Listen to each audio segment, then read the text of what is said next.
Saludos chicos, bienvenidos a la Academia Preuniversitaria San Marcos, a una nueva sesión de biología. Yo soy el docente Marco Miguel Ojeda y vamos a hacer un tema muy interesante sobre uso de energía, uso de materia. El tema tiene que ver con el metabolismo, con nuestra nutrición.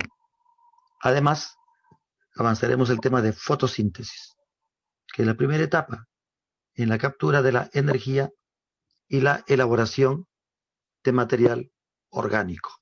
Ahí se inicia la cadena alimenticia. Te explicamos entonces el tema para que podamos avanzar. Metabolismo celular se relaciona con energía. Mira, este es un evento conocido. La fotosíntesis. Se captura la luz, dióxido de carbono, agua. Ahí empieza la nutrición celular, con la fotosíntesis. Una vez que la energía es transformada, se va a elaborar la glucosa. Y ahí radica su importancia. Y que va a iniciar el proceso de nutrición, alimentación. Hay un proceso de transformación de energía luminosa en energía química. Posteriormente, esta energía se va a utilizar para los demás procesos. Ahí se inicia todo, pero el evento es muy antiguo. Hace más de 3.000 millones de años, unas entidades más simples que las plantas, las cianobacterias, iniciaron el proceso de fotosíntesis. Eso permitió además que se libere el oxígeno y diera lugar a la aparición de los seres aeróbicos, que actualmente son la mayoría. ¿Cómo sucede el proceso? Hagamos esto entonces por partes.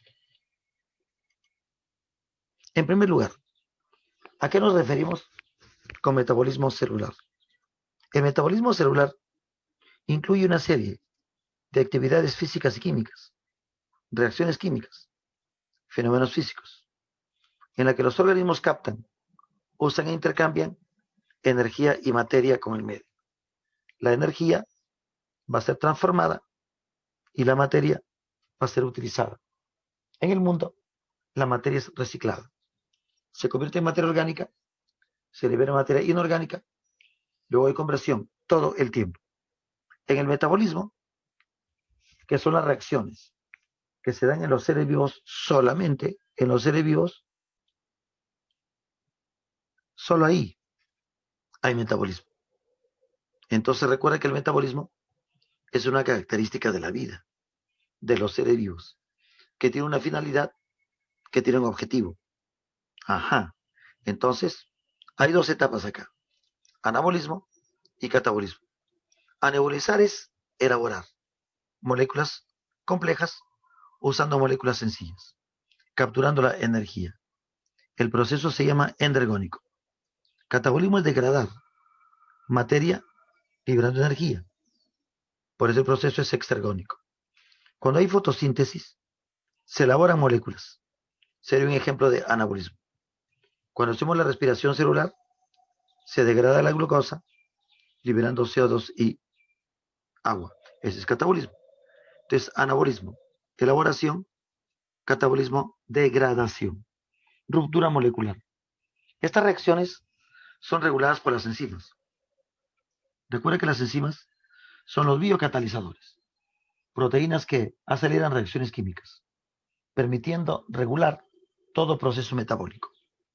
Así que el metabolismo incluye eso. La bioenergética es el uso de la energía por los seres vivos. Nosotros utilizamos de diferentes formas la energía. Los seres autótrofos capturan esa energía, la convierten luego en energía química.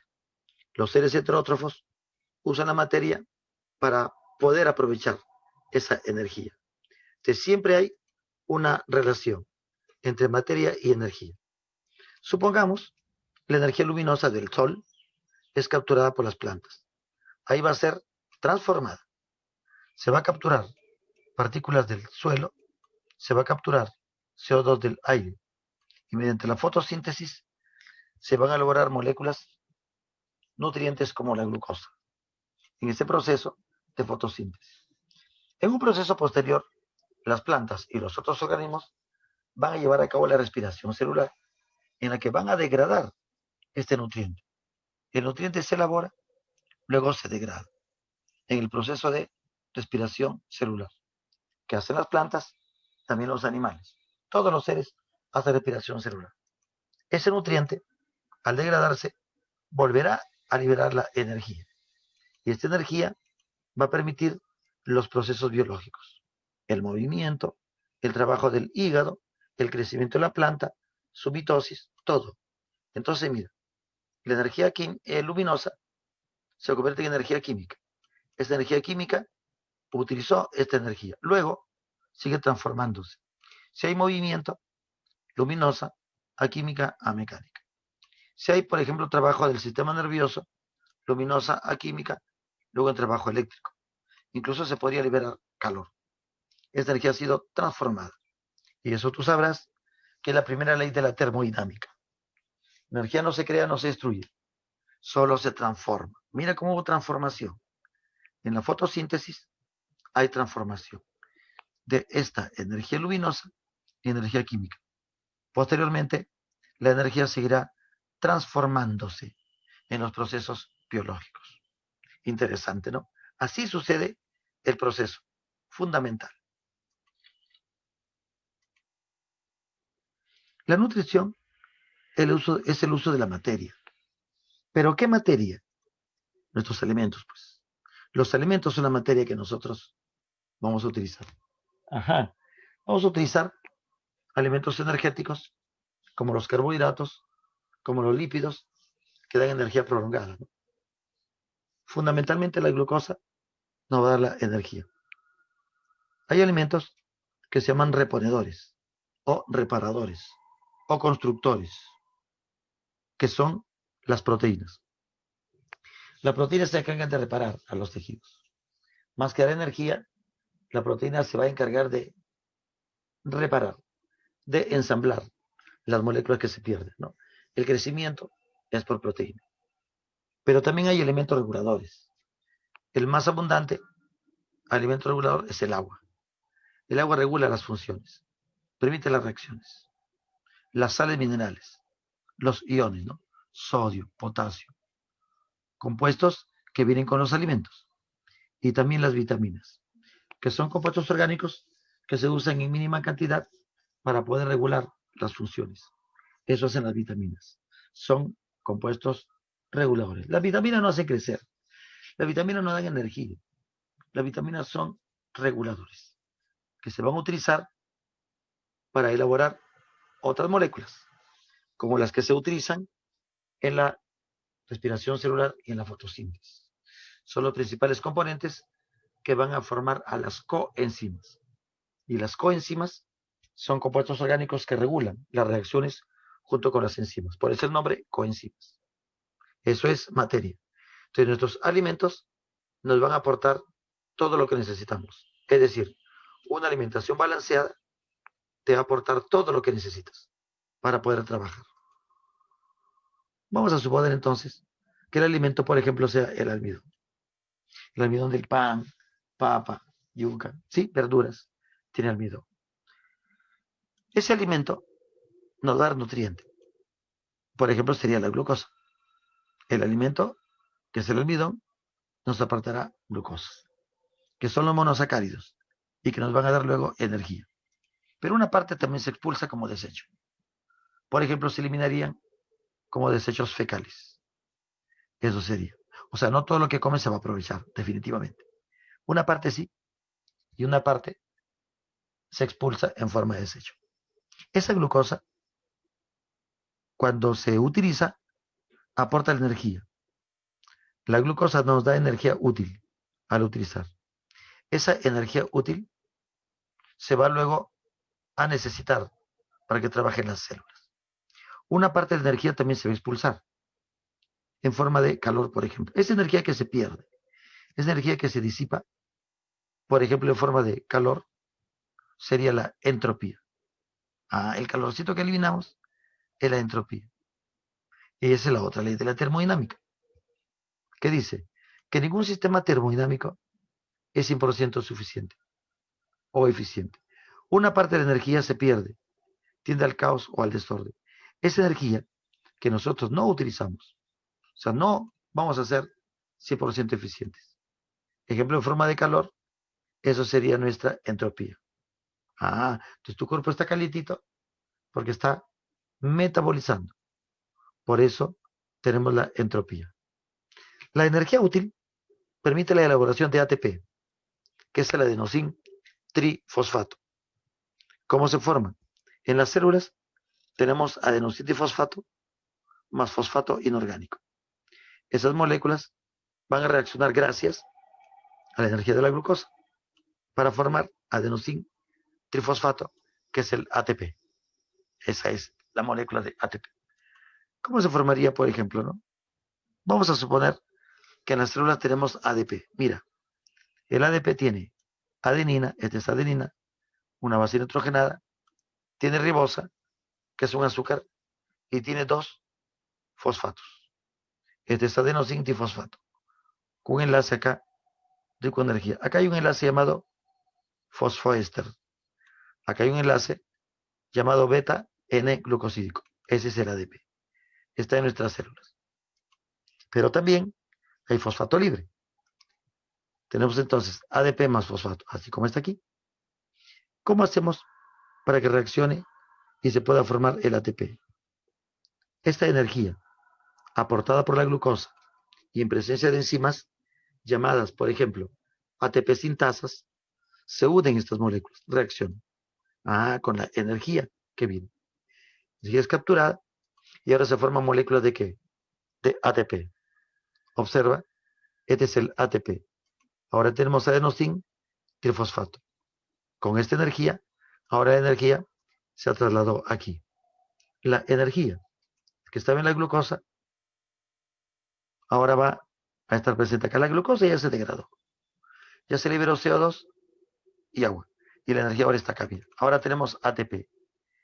Este es el ATP. ¿Y cómo hace con esta energía? ¿Se queda ahí? No. Esta molécula es totalmente inestable. Apenas se forma, ¡pum! Se vuelve ¿qué? A romper.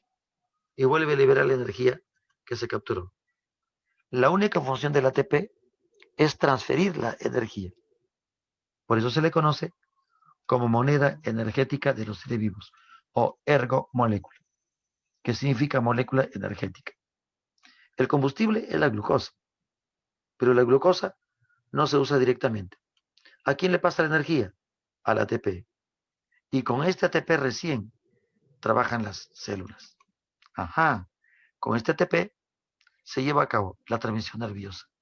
Con este ATP se lleva a cabo la contracción muscular, el transporte activo, la mitosis, la bioluminiscencia. No solamente en los humanos se lleva a cabo las funciones, sino en todos los animales. Con el ATP, la planta hace mitosis, hace crecimiento. Con el ATP, las luciérnagas alumbran. Eso se llama bioluminiscencia. Allá, ¿viste? Con el ATP se mueven tus músculos. Corre un animal. Entonces, ese es el ATP. Una vez que se usa el ATP, vuelve a formar ADP más fosfato. Más energía, volverá a formarse el ATP, se rompe y se recupera, y se rompe y se recupera. Como da vueltas, como se recicla, se le llama moneda energética. Se gasta, se recupera. Se gasta, se recupera. Eso pasa con el ATP. Es una molécula increíble, interesantísima. Pueden haber moléculas equivalentes, como el GTP, que en vez de tener acá adenina, tiene guanina. Podría haber acá uracilo. Pero la más abundante, la más conocida, es el ATP. Entonces, ¿tu cerebro con qué trabaja? Con ATP. Tu hígado con ATP. El riñón con ATP. Tu corazón con ATP. Pero para que se forme ATP, tiene que venir la energía de la glucosa. O sea, tienes que alimentarte. Mientras más trabaja tu cuerpo, más ATP necesita. Por lo tanto, ¿qué necesitas? Más glucosa ingerir. Si hay mucho trabajo y no hay mucho nutriente, mucha glucosa, entonces se podría producir la desnutrición, ¿no? Mira, así sucede. Si hay mucha glucosa, mucha comida y no haces mucho ejercicio, no trabajas mucho, el exceso de glucosa se convierte ya en grasa, ¿no? Y la persona gana peso, se engorda, pues, porque están utilizando más nutriente de lo que necesitan. Todo debe ser equilibrado. Lo que comes, se gasta. Lo que comes, se gasta. Entonces, mira, esa es la molécula de ATP. El ATP tiene dos enlaces ricos en energía, este y el siguiente. Pues se podría producir incluso AMP. Si solo tiene un fosfato, se llama adenosín monofosfato, AMP. Si tiene dos, se llama ADP. Si tiene tres, se llama ATP. Entonces, pero el más sensible, el más, digamos, inestable para romper y transferir energía es el ATP. El ADP sí es más o menos estable, se podría romper con las enzimas adecuadas, como te digo. Entonces así la molécula se recupera, se recupera. Así sería el ATP. Te preguntan entonces, ¿cuáles son los componentes del ATP? Tú dirías rápidamente, mira, A de adenina, ¿sí? Tres fosfatos y además le aumentas que la ribosa. Adenina, tres fosfatos y ribosa. Ah, con los enlaces adecuados acá y van a transferir la energía. Te recalco mucho esto del ATP porque hace la función. Entonces, glucosa, ATP, trabajo nervioso. Glucosa, ATP, trabajo cerebral. Glucosa, ATP, la luciérnaga emite luz. Glucosa, ATP, se produce la contracción del corazón y el movimiento de los intestinos. Así se produce el proceso. Repito, esto sucede en todos los organismos, protozoarios, hongos, plantas, animales. Todos los seres vivos hacen ese proceso fundamentalmente de modo similar.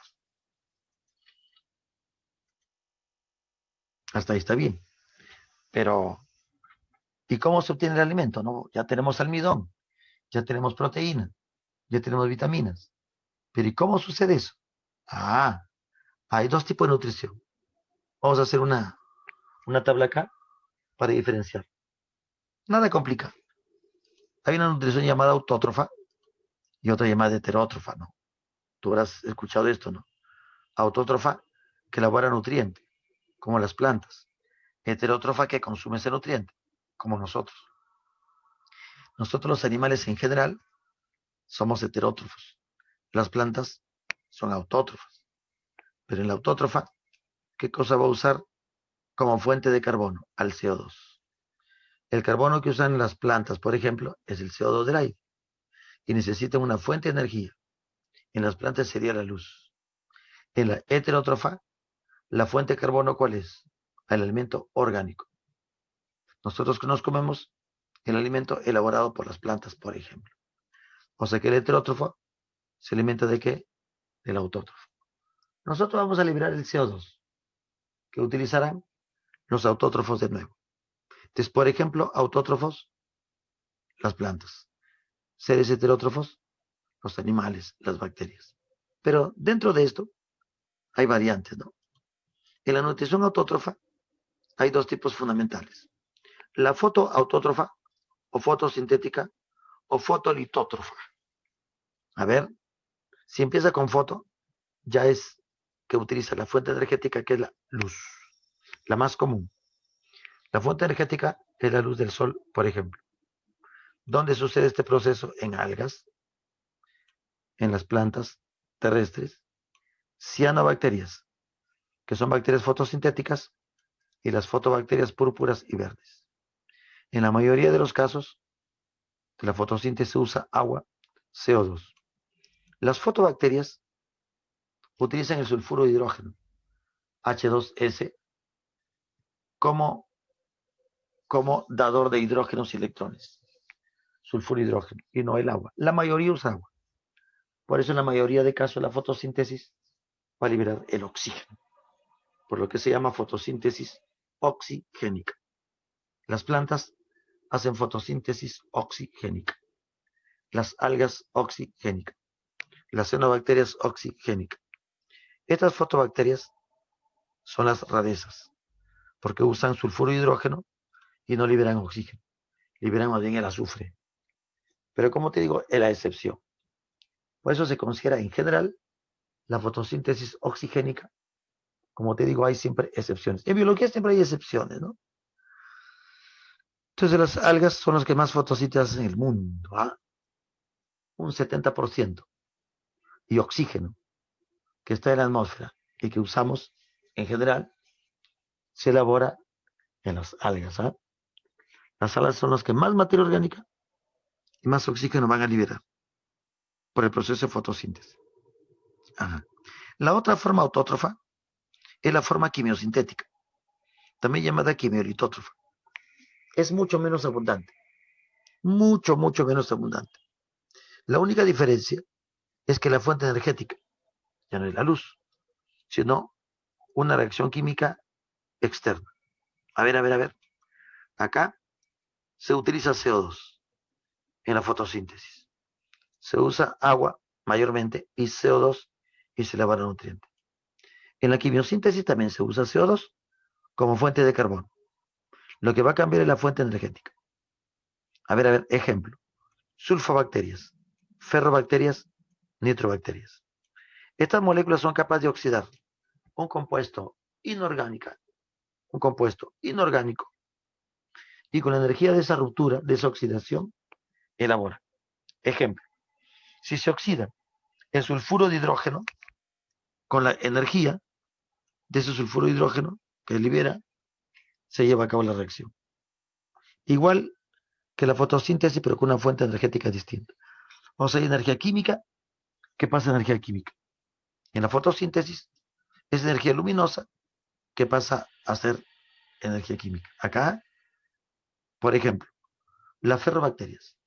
Se rompe, se oxida el óxido férrico y con la energía de esa ruptura se lleva a cabo el proceso, con la energía, no con el hierro ni con el oxígeno, con la energía.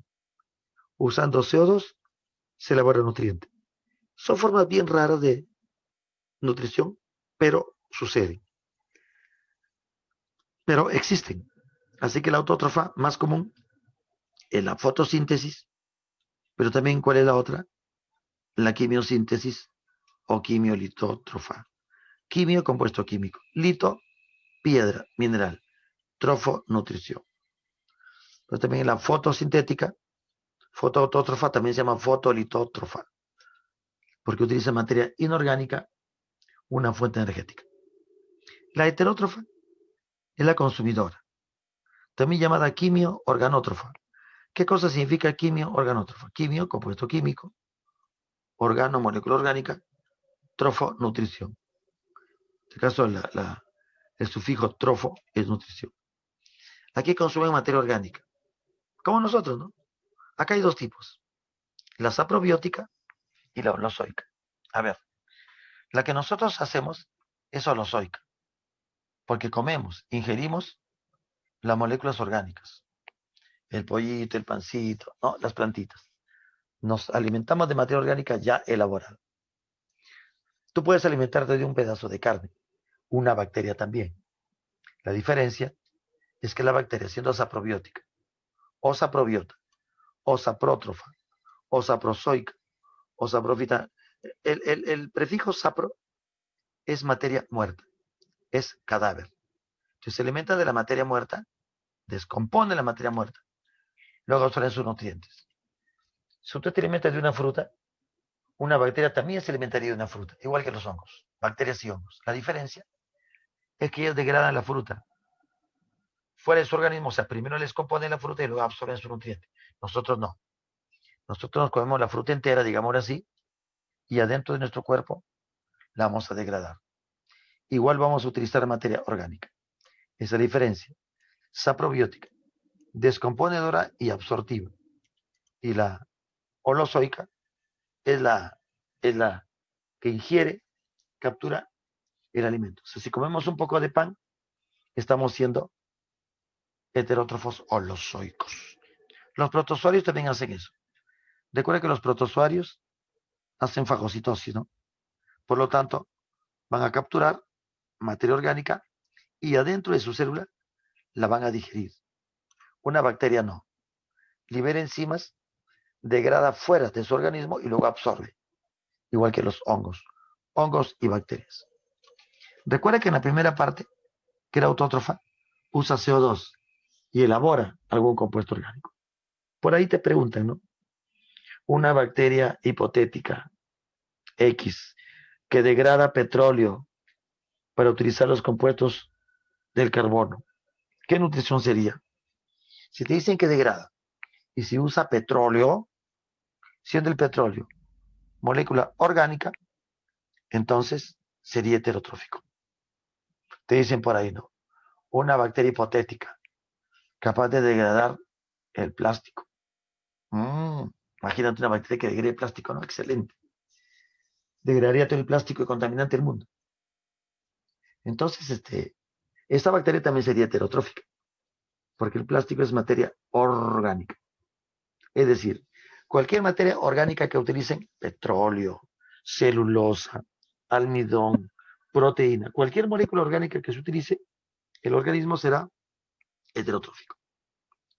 Si degrada y absorbe, es aprobiótico.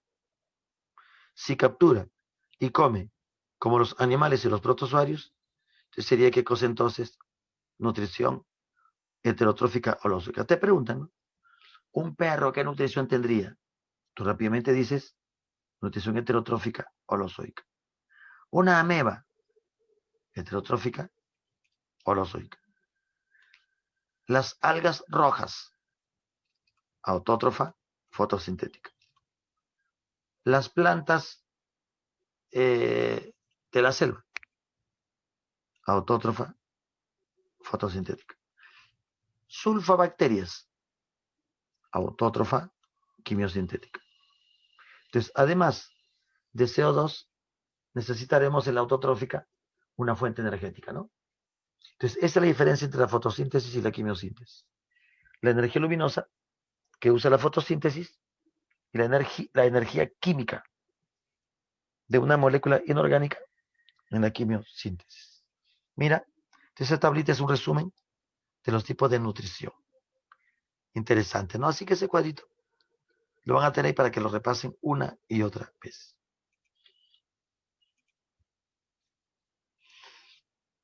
Antes de avanzar, un par de preguntas para consolidar lo que hemos estudiado.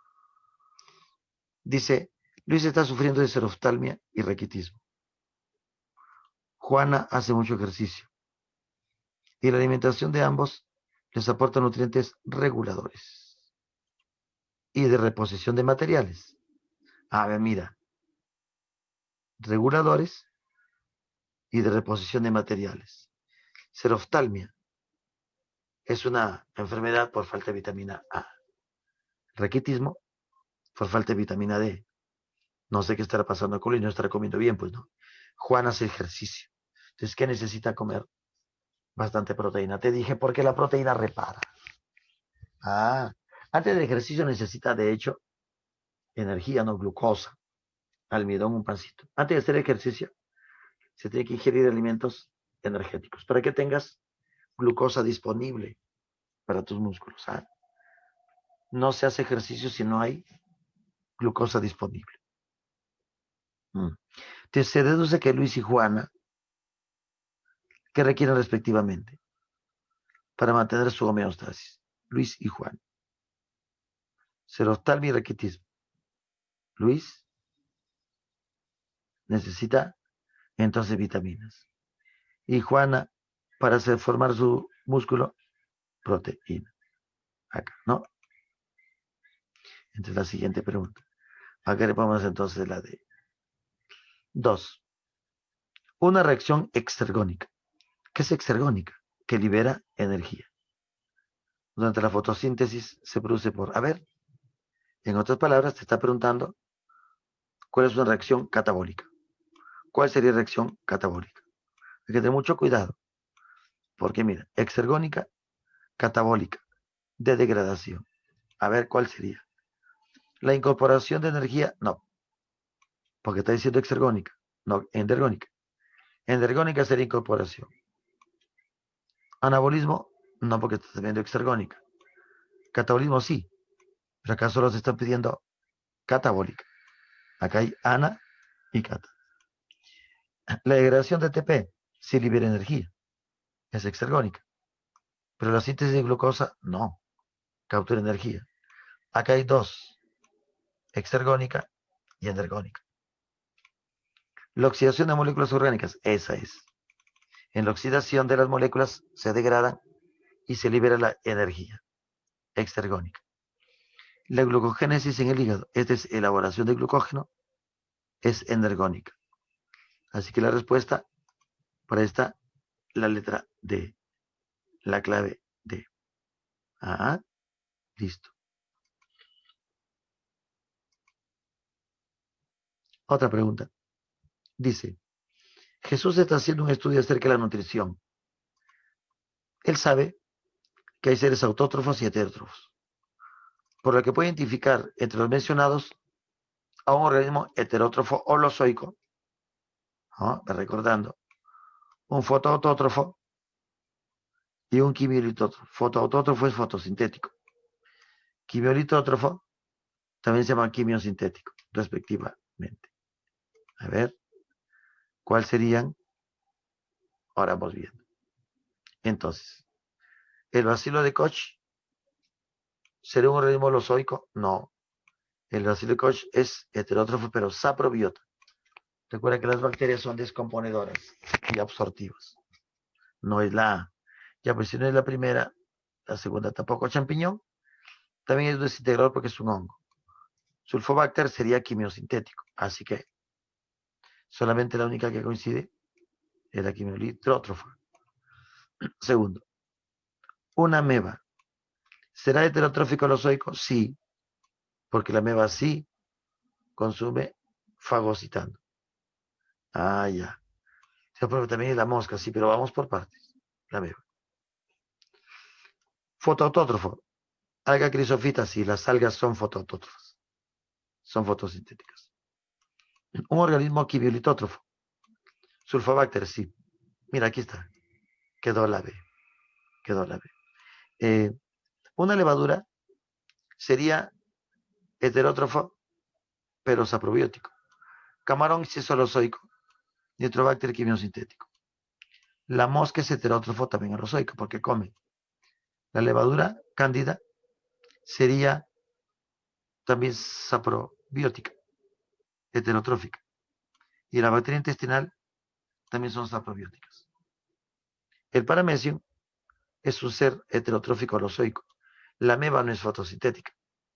Es también heterotrófico holozoica. Alga sí es quimiosintética. Ah, ¿qué te parece? Que anda como respuesta entonces la letra B. 4. Un biólogo ha observado a un organismo unicelular que produce enzimas en sus lisosomas para degradar polipéptidos y almidón que capturó por fagocitosis. Mira, capturó. Este organismo ha capturado alimento y dentro dice degrada, porque en sus lisosomas degrada. Luego aprovecha los aminoácidos y glucosas, degrada proteínas, degrada carbohidratos, almidón y aprovecha los aminoácidos para formar sus estructuras y obtener energía. Entonces, el organismo del que está hablando este biólogo, que está observando este biólogo, ¿qué cosa es? Si capturó, entonces es heterotrófico o holozoico, ya que este organismo captura y degrada el alimento dentro de sus células. Sí diría que degrada fuera del organismo y luego absorbe, sería heterotrófico, saprobiótico. En este caso, la respuesta queda la alternativa B. Regresar 15 segundos. 3, 2, 1, va. Entonces, la respuesta quedaría, según lo que te he explicado, la alternativa B. Es un heterotrófico holozoico, porque fagocita, porque captura y porque dentro de su estructura va a degradar. La respuesta, la letra B.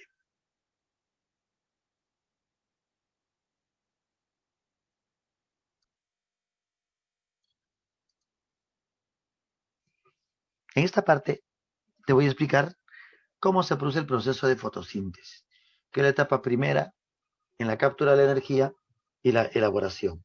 Se captura CO2 por fotosíntesis. La fotosíntesis es un proceso anabólico, ya que va a elaborar, ¿no? Las plantas con clorofila, algas, plantas y algunas bacterias, ¿no? Como las cianobacterias, como las fotobacterias, llamadas fotoautótrofas, fotosintéticas o fotolitótrofas también, ¿no? Capturan energía en forma de luz y la transforman en energía química. Ese es el concepto general sobre la fotosíntesis. Proceso anabólico de conversión de energía luminosa en química. Ajá. Esta es la reacción global de la fotosíntesis. Se necesitan moléculas de agua que aportan los hidrógenos. El agua es el agente reductor. Se necesita CO2 que viene del aire. Se necesita luz como fuente energética y clorofila. Hay otros pigmentos, siendo clorofila el más importante, el más común, el más abundante. Productos finales, la glucosa y el oxígeno que se libera. Mira, ¿por qué hemos puesto acá 6? 6, 6, para balancear el asunto. 6 moléculas de agua, 6 CO2. Esta es la reacción resumida en realidad. Es la reacción global, la reacción general de la fotosíntesis. Luz y clorofila son los agentes, digamos, catalizadores, ¿no? La luz y la clorofila que inicia el proceso. Aquí se va a convertir la energía luminosa en energía química. Ah, entonces recordando, ¿no? La luz que viene principalmente del sol, sí podría ser una fuente diferente, pero principalmente del sol. La energía solar se realiza la fotosíntesis capturando de las raíces agua y sales minerales. No, agua. ¿Qué sales minerales se capturan? Fosfatos, nitratos, sulfatos, iones, ¿no? Sodio, potasio, todo lo que se necesita se absorbe de la raíz. Entonces, por fotosíntesis se va a elaborar glucosa. El nutriente que es la glucosa, fundamentalmente glucosa. También se van a elaborar otros compuestos orgánicos. ¿Por qué es importante que haya fotosíntesis? ¿Por qué es importante este proceso? La fotosíntesis inicia la cadena alimenticia, observen chicos, en todos los ecosistemas del mundo, las algas y las plantas. En los mares es por las algas, en el campo es por los árboles, las plantas, ¿no? Además, libera oxígeno, que permite la respiración aeróbica y también permite la formación de la capa de ozono que nos protege de los rayos ultravioletas.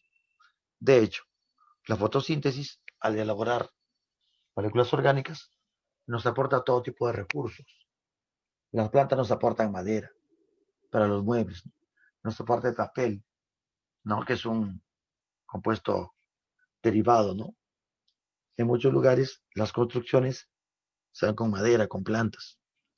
Se encuentra entonces no solamente la elaboración de materia orgánica, que es lo fundamental para la vida, sino también el aporte de todo tipo de recursos, ¿no? Para satisfacer nuestras necesidades primarias, fundamentalmente, ¿no? Nuestras necesidades vitales.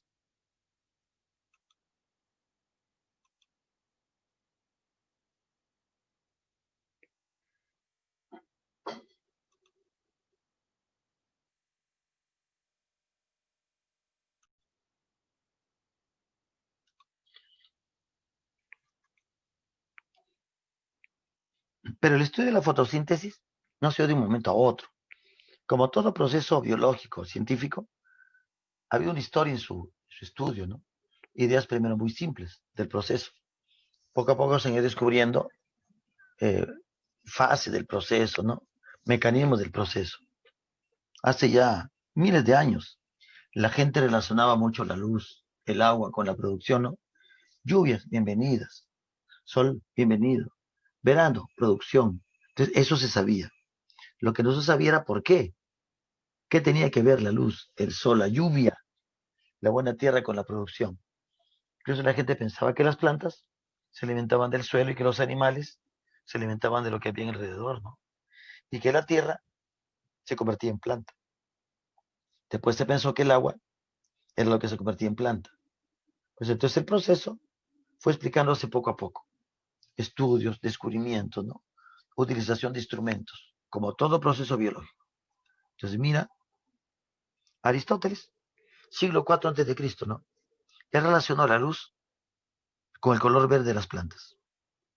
Dijo, bueno, el color verde de las plantas tiene que ver con la luz. Sin embargo, este día no trascendió en la época, ¿no? Bueno, y que no más que todo. Como te repito, ya se sabían muchas cosas de producción. Lo que no se sabía eran los patrones, la explicación de por qué se producía esto, ¿no? Entonces, luz, color verde. Muchos siglos pasaron para que los estudios se reanudaran, avanzaran, ¿no? En el siglo XVII de nuestra era, el padre de la fisiología vegetal, Stephen Hayles, hizo mención de la citada hipótesis aristotélica. O sea, la idea se retoma. Oye, la luz solar tiene que ver con el color verde, ¿no? Joseph Priestley hace experimentos muy creativos para demostrar ciertas circunstancias, ¿no?, de la fotosíntesis. Él descubrió la producción de oxígeno por los vegetales, ¿no? Dice que las plantas restauran el aire, o sea, recuperan el aire. Descubrió la emisión de CO2 por las plantas durante los periodos de penumbra. Decía, se libera CO2 en la oscuridad. No sabía exactamente por qué se lograba esto, pero sí sabía. No se logró interpretar exactamente estos resultados, pero sucedía. ¿Por qué? No sé. ¿Para qué? No sé. Un experimento creativo, poco cruel incluso, ¿no? Mira, en una campana de cristal colocaba Priestley una velita encendida y al poco tiempo se apagaba, pues. Era por falta de aire, lógicamente, falta de oxígeno. Ahora sabemos eso. Puso un ratoncito en la campana de cristal. Al poco tiempo falleció el ratón, ¿no? Muerto quedó. Puso una plantita adentro de la campana.